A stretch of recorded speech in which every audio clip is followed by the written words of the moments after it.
আসসালামু আলাইকুম ভাই ও বোনেরা। আজকের গল্পটি আপনাদের জন্য যাদের মেয়ে সন্তান আছে, এমনকি বাচ্চা সন্তান থাকলেও তাদের জন্য এই গল্পটি। যেসব মায়েরা বাচ্চাদেরকে বিভিন্ন আত্মীয়-স্বজনের কাছে যেতে দেন বা বাসায় থাকতে দেন, তাদের জন্য আজকে শিক্ষণীয় এই গল্পটি। আপনারা ১ম থেকে প্লিজ শেষ পর্যন্ত শুনবেন।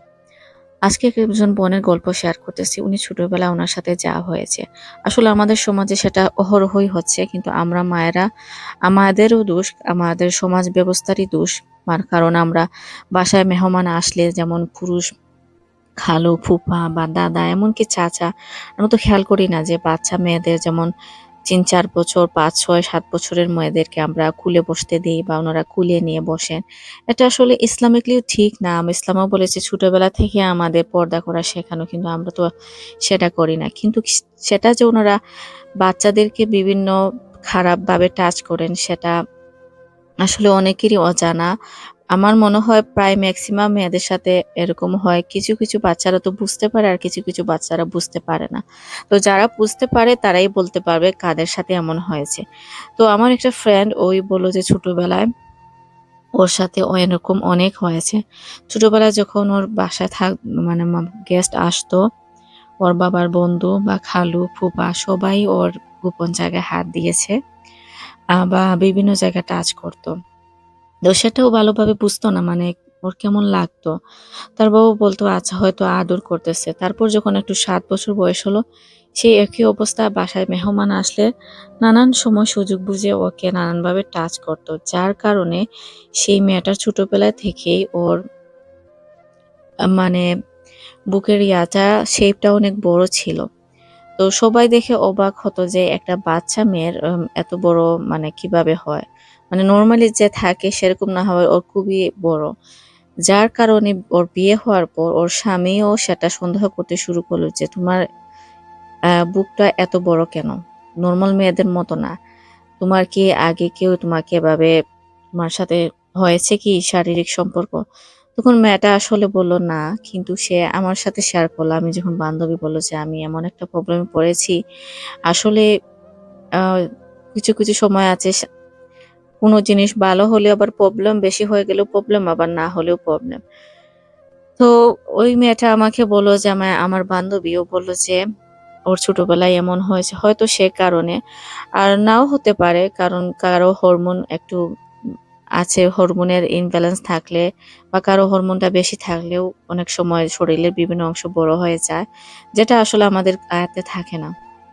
তো আমার ওই বান্ধবীটার সাথে এরকম হয়েছে। কারণ ওর ফ্যামিলিটা অনেক ব্রোকেন ফ্যামিলি ছিল।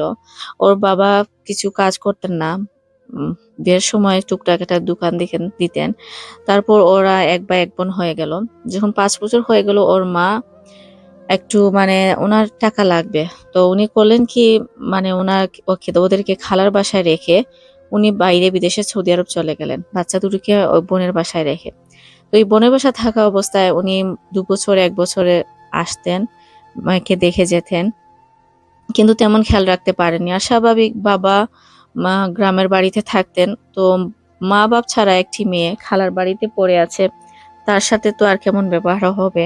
আর ছোট একটি বাচ্চা কেউ তো বুঝতো না। তো এই সুযোগে অনেকেই করেছে। বিশেষ করে খালু, ফুফা এমনকি চাচা বাড়িতেও যেত তখন নানান সময় লোকজন করতেন। কারণ মেয়েটা আমার যে বান্ধবী ও আসলে খুবই সুন্দরী ছিল। মানে দেখতে খুবই মানে ওর প্রতি যেকোনো মানুষই আকর্ষণ হবে। আর ওই যে বললাম ছোটবেলা থেকে ওর বুকের একটু বড়। তো সেই সুযোগটা সবাই নিয়েছেন। তো অনেকবার ও চেষ্টা করেছে ওর মাকে বলার জন্য। মাকে বলেছে যে, "মা, খালু আমার সাথে এরকম করে।" তো ওর মা বিশ্বাস করেনি বললেন, "কি আবোল-তাবোল বলতেছিস? ওরা এরকম না। তুই হয়তো বাচ্চা মানুষ তোকে আদর করেছে আর তুই কিভাবে নিয়েছিস?" তো এভাবেই ও বড় হতে লাগলো। খালাকেও বলেছে, খালাও বিশ্বাস করেন না। সমস্যাটা হলো গিয়ে মেয়েটার ক্লাস 7 থাকা অবস্থায় ওর প্রাইভেট টিচারের সাথে ওর সম্পর্ক থাকে। তো প্রাইভেট টিচারও ওর সেই সুযোগটা নিয়েছে। তো মেয়েটা তখন ইচ্ছে করে প্রাইভেট টিচারকে ভালোবেসে ফেলেছিল সে বিদায় ও প্রাইভেট টিচারের সাথে ওর শারীরিক সম্পর্কটা হয়ে যায়। কিন্তু ওই ছেলেটা শারীরিক সম্পর্ক করে বলে যে, "তুমি ভার্জিন না, তোমাকে আমি বিয়ে করতে পারব না।" একটা অজুহাত দিয়ে ওকে সাথে চলে যায়। যাই হোক মেয়েটা এখন ডিসাইড করলো যে ওর পড়াশোনাটা কমপ্লিট করবে। এসএসসি পরীক্ষা দেওয়ার সময় ওর খালাতো ভাই শুরু করলো ওর সাথে শারীরিক নির্যাতন করা। বিভিন্ন সময় খালা যখন বাহিরে যেত সুযোগ বুঝে ওর রুমে চলে আসতো, মানে অনেক কিছু করার চেষ্টা করতো। তখন তো অনেক মানে ওর বুঝ হয়ে গেছে মেয়েটার, বুঝে যে কোনটা খারাপ টাচ আর কোনটা কি। তখন বাধা দিত যে ভাইয়া তুমি আমাকে এভাবে টাচ করতে পারবে না, আমি সবাইকে বলে দিব। তখন ছেলেটা অনেক মারতো মেয়েটাকে, মেয়েটাকে অনেক মারধর করতো। বিভিন্ন সময় আসে ওর গায়ে হাত দিত, ওর বুকে হাত দিত, কিন্তু কিছু করতে পারেনি। তো সেগুলোর মাকে বলেছে, মা বলেন ওই যে খালাতো ভাই ছিল, ও কিছু কিছু মানুষ থাকে না যে ফ্যামিলির সবাই আদর করে, সবাই ওকে মানে অ্যাডভাইস নেয়। তো ওর খালাতো ভাইটা ছিল এরকম, মানে সবাই বলে যে ও খুবই ট্যালেন্টেড একজন পার্সন, খুবই ভালো মানুষ। কোনো কিছু প্রবলেম হলে সবাই আসবে যে ওকে জিজ্ঞেস করো, ও বুদ্ধি দিবে তোমাকে বা ও একটা আইডিয়া দিবে। তো ওর কথা শুনে ওর মা খালা সবাই বললো যে এত ভালো একটি ছেলে আর তুই কি বলতেছিস, কি বদনাম তুলতেছিস, এটা কোনো মতে হতেই পারে না। তো এভাবে ওর নির্যাতনটা বাড়তেই লাগলো। বাধ্য হয়ে ওর মা ওকে বিয়েটা দিয়ে দিলেন। বিয়ে হওয়ার পর ওর স্বামীও শুরু করলো যে তোমার এটা এত বড় কেন, তোমার তুমি ভার্জিন না, আমি বুঝতে পেরেছি। তখন মেয়েটা বললো যে আমার একটা ছেলের সাথে সম্পর্ক আছে। তখন ওই স্বামী বলল যে তোমার একটা ছেলে না, আমার মনে হয় তোমার অনেকটা ছেলের সাথে সম্পর্ক ছিল, তুমি আমার কাছে লুকিয়েছো। তো অবশেষে আমার বান্ধবীটা আসলে সুখী নেই, ও খুবই কষ্ট করতেছে, ওর বিয়েটাও মনে হয় ভেঙে যাবে।